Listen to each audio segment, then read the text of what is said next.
Good afternoon, everybody. I've got three things in common, actually, with Neil. First of all, I used to work in a bank. Secondly, we've used a logo on one of our slides that's the same, which you'll spot as I start the presentation off. And thirdly, you might struggle to recognise my accent. It's a Yorkshire accent, so hopefully you'll be able to understand me. My role in Wakefield and District Housing is engagement, looking after engagement for the organisation. And one of the things that I always say is about how you need to get the best out of people and not the better of them. And part of that is maintaining the reputation of the organisation. One of the key things that we look at is the risks and reputation, and we report those to our management team every week. I know we've just had a session about risk and reputation, and we hold that very highly in our organisation. Our engagement has evolved since transfer. We transferred 8 years ago, and that good practice that we brought about with our engagement then, we've continued to use and build on internally and externally. We always think that we put people at the heart of the organisation, and they come first. And our customers, we do learn a lot about our customers and put those first in the organisation. I'm going to talk to you about the challenges of welfare reform and how we're helping our customers. Some of the information I'm going to tell you might alarm you, so it comes with a bit of a health warning. First of all, where is Wakefield? Well, we're in the north of England, in Yorkshire. We're a coal mining community, 31,000 properties, and basically 25% of our households are on the edge of poverty, and welfare reform is pushing them over the edge. There's one flight a day from Liverpool into Derry, and if I'd have caught the flight today to get here, I'd have got here in about an hour's time. So we arrived yesterday. I've had a chance to look around the town, and it's lovely to see the City of Culture, and this year being the Culture, and the lovely flowers on the side of the river. And I think it's really nice to be able to spend some time here. Wakefield is primarily a coal mining area, traditionally coal mining, cash paid people. When I worked in the bank, people were paid the money was paid into the bank, and they drew all of the cash out instantly, ready to spend. They're not people who use credit cards and plastic, and certainly not in terms of internet payments and things like that. I talked about Derry being the year of culture. Well, Wakefield's had culture brought to it by the opening of the Hepworth Gallery recently, so we're trying to compete with you. We're also world famous rhubarb growers. I think you may have heard that in presentations previously from us. As I said, we've got 31,000 properties and 60,000 people living in them, the population of a small town in our area. We've got challenges, like everybody has. As I said, cash payers, but we've also got issues around child poverty, fuel poverty, high unemployment, younger people being unemployed, ageing population, and low IT literacy in our area. Certainly, the impact of welfare reform is massive and certainly pushes behaviour change. So this is the image that we shared. We obviously both went on the internet to find it. It's first 200 days of welfare reform. Today is the anniversary of the 200 days, actually, by coincidence. And there's some information about where we are so far with welfare reform. We've got 26,000 people on our waiting list, which is a rise of 1,200 from the beginning of the year. We're turning over 60 to 70 properties per week, which has doubled since last year. And we've got 5,000 people affected by the bedroom tax, and calls to our call centre are amounting to 7,000, whereas normally we'd have about 5,000 per week. So we're looking at where we will be in the future. Well, we don't want to go back to boarded up properties which we had before we transferred. We've got issues around 2 to 3 bedroom masonettes like the ones on the photograph that nobody wants. And what we don't want to do is go back to the times when we might have to board up properties. So we're working on making sure that we continue to improve our area. As I said, we've got people on our waiting list wanting properties, but not the larger bedroom properties. recently went to London, and they said that to get a 4-bedroomed property, you'd be waiting 16 years. Well, if you come to us, you can have a 4-bedroom property in 16 minutes. The issue is, though, about rent increases. The 3.7% rent increase that could be due to hit us could put us out of business. And we might need to consider, is rent reduction the issue that we need to think about?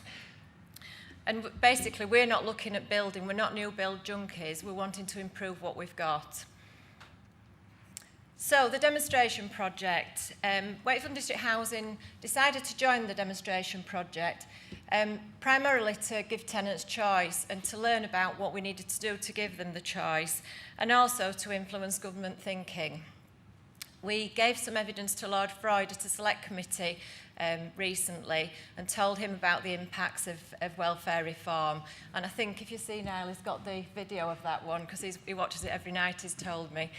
He finds it so interesting. Anorak. So, the project, at the start of the project, this is what DWP told us about our tenants, what they knew about our tenants. One of the issues was that they said that 96% had bank accounts. Well, that was because they were giving 96% of our tenants cheques, and they thought that those people had got bank accounts and would be able to set up direct debits. Well, unfortunately, there were post office accounts, so that information wasn't right from the start.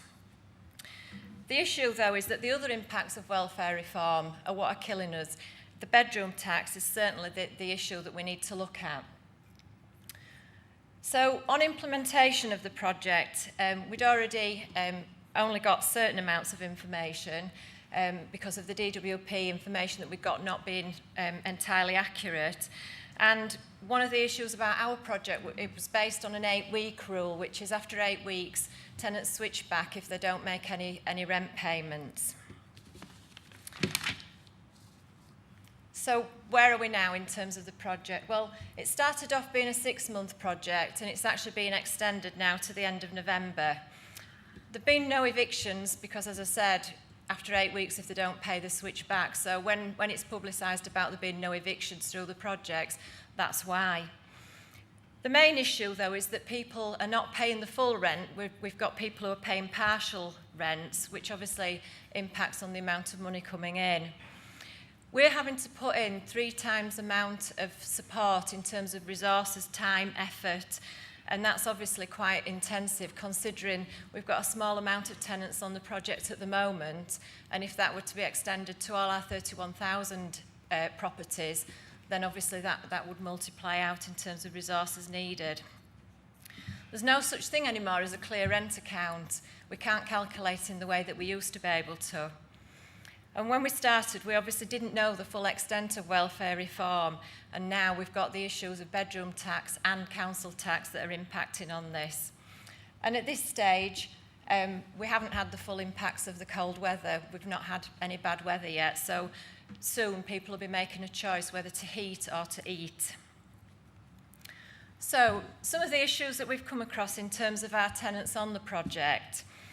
These are the reasons why they might have given us that they couldn't pay the rent. There's a whole range of reasons. Somebody spent their entire rent on buying chocolate. Well, we hope that gave them a quick fix because it didn't give us one at all. And some people said, oh, we paid for a holiday. Obviously, they've got the priorities wrong. Somebody actually couldn't understand why they'd got so much money, so they drew it out and burnt it all. And I think these are the things about behaviour changes that we need to understand. So everybody's got case studies that they could tell. I'm sure you've heard different stories about case studies. We've got one tenant who's informed us that he buys a pork pie every week and cuts it into 7 slices so that he's got a square meal every day. We've got people who have ignored our contact where we've been in touch with them to ask them why they've not been paying the rent. They've continued to ignore us, and in the end they've racked up so much debt that we've had to take action. We've also got an example, the one that's at nil on D on the case studies, where his family actually said that he needed to go back to being paid to the landlord instead of direct payments. and that family has supported him to keep his rent account in credit or at nil, so that he'd no arrears. But obviously, how long can that family carry on supporting him? And I think that's where we need to look at, you know, the responsibilities of other people wider than the tenants. The DWP are passing their costs on to us, and the costs of this are being borne by the full rent payers. And the issue about that is money being driven out of the local economy. And I think the solution to it, which we are looking at, and what I'm going to demonstrate to you shortly, is the effective one-to-one engagement and how important that needs to be. So, to adapt to these challenges that we've got, we've made changes within our organisation. We've reshaped our teams, and particularly the debt and allocations teams. We've looked at the working patterns that they work, and now they're working on a weekend and evenings to make sure that they catch people when they're in, to be able to sign up tenancies quicker, to be able to deal with the debt issues and give debt advice. And that's worked really well, and that's come from goodwill from our employees. They've not changed anything in terms of what they want to do. They want to make this succeed. So they're willing to work on the weekends and the evenings to get the work completed. We're also looking at things that we need to do in terms of, we've brought in new technology to help things work more smoothly. The debt team are working on doing 5,000 transactions a week to get in touch with our tenants. And that could be by text, that's by letter, by outbound calling. There's a lot of effort going into dealing with these issues. We previously had properties that were difficult to let. We used to put them flagged up as difficult to let. We've now changed that round, and we say that they're immediately available. And since giving them the title of immediately available, those properties have gone quickly. People have seen them differently. And 1 week we had what had been 50-odd properties that were deemed difficult to let, and they all went in the 1 week. Talked about mobile working and having to use technology. Well, we've got introduced tablets for our teams that go out on the estates so that they're able to work remotely. They're not having to go back to the office, so they've got more time out with our customers and being able to deal with their issues instantly. We've put more into the front line, and as we've talked about in terms of knowing your customer, we've brought in a customer relationship management system so that we know more about our tenants and we're able to shape our services to meet those needs. We've also got a lot of profiling in terms of the tenants so that we can look forward into how we need to work in the future. And we've got people who are out on the estates more to be able to have more contact time with the customers.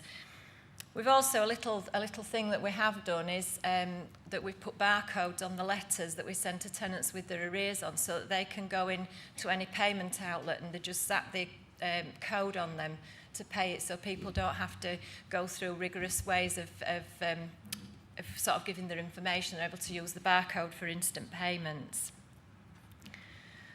So specifically, in terms of financial inclusion, we've introduced a tenant discount card to all of our tenants. We circulated it with our newsletter. Every tenant was issued with it. They can either use it online for those few tenants that we've got that are online. We've 30% of people online, that's all. But they can use it if they've got that facility. They can also go into local retailers and show the card and get percentages of discount. We rent out some shops. We've got people who rent our properties as shops, and those local retailers have joined the scheme so that they're offering the discounts, and that way we're getting money back into the local economy as well by keeping tenants to be able to spend locally. We also work in partnership not only with the council, with other partners, with the Citizens Advice Bureau and other charities to help work up relationships with tenants and help give them that extra support. And we also work with the local credit union in terms of helping them set up accounts, the jam jar accounts that Neil's referred to in his presentation. We do money advice sessions for our tenants so we can specifically help them get ready for, if they're not a tenant already, get ready for a tenancy, get them match fit, do an assessment on their vulnerability and what we need to do to help them, set them up basically before they actually take on a tenancy so that they've got every chance of succeeding in that tenancy. And those that are already our tenants, they can go for advice, help them avoid getting into doorstep lending and loan sharks, and look at other ways of being able to support them. We also have got funding through the big lottery to be part of the Cashwise project. And we employ a team of people who work as a Cashwise team, and they give advice to young tenants and prospective tenants before they take on the tenancy, again, to help them give every chance of success. And I think the issue is that we need to put more into being proactive in terms of avoiding people getting into debt rather than putting the resources into being reactive. If we get in there first, we can avoid that debt accumulating. In terms of other support, we all know that people are supposed to be digital by default, and yet I've just said we've only got 30% of tenants online. And we're doing a lot of work around getting people online. We're part of the Race Online campaign, and we've got champions who are actually IT champions who are partnering up with tenants, other tenants, and helping them get online, helping them learn about the advantages of computers. We recently held a Tenant Challenge Day. As part of our engagement, we have Tenant Challenge Days, and we actually hired out a computer suite in a local college, and we had a room full of people like yourselves in this room, all sat in front of a computer and did a training session with them, and then set them up with email accounts so that they could take that forward. And we've had a lot of good feedback from that because people got the confidence from that session and went away hungry to sort of look at how they could go online. Other engagement, we do road shows where we take our exhibition unit out to local communities. We've got a mobile internet connection on there so that we're able to open up our computers for people to have a go and show them the benefits of being online. And we also hold sessions with tenants. We've got tenant inspectors who look at our services through the eyes of other tenants and make sure that the information around welfare reform and around any other services is clear to our tenants. This year we launched a community learning programme which has been really successful, and it's been run in local community centres for tenants to be able to go in and learn things like grow your own, healthy eating, cooking, DIY skills, again IT skills, money advice sessions. And those sessions have been across the whole district. We've sort of taken that learning out to our tenants, so it's been as easy and convenient as possible for them to have that opportunity to get the learning. In addition to that, we're doing a lot of work around lifestyles. Our award-winning health and equality workers go out into the communities and work on health and well-being issues like, again, healthy eating, stopping smoking, issues around drugs advice, helping to get our tenants to be a lot more open to sort of moving forward in life and giving them every chance of success. So, our strategic priorities have always been property, place and people, renting, building and adding value. Well, now's the time when we have to take stock of that and look at what the priorities are that matter. So we're still obviously going to rent our properties. We're still adding value, but that's at the expense of building. We don't believe that building has to continue to be a priority. It's more important to add value into our communities and actually help our tenants with every chance of success. So, in terms of jobs and skills, it's really important for us. And one of the things that we do is mentoring. We start at a young age with school children and colleges, and we're working with them on giving them confidence, the young people, to get them confidence to get ready for basically looking for work as they get older. We also do jobs clubs, and that's where we actually help people get online in terms of application forms. And as you know, a lot of jobs now, you have to be on a computer to be able to apply for jobs. So we work one-to-one with our tenants to help them get into work or look for work. We take on apprentices. We've got 70 apprentices that we're working with. And again, that's giving them every chance of success. We also have an academy where we work with Job Centre Plus, and we take people on for 6 months for work experience, give them a job for 6 months, and from that gives them sort of the experience and the skills that they need to go forward into employment. And we've actually been able to take on most of those people to give them jobs within our own organisation or in with the local community.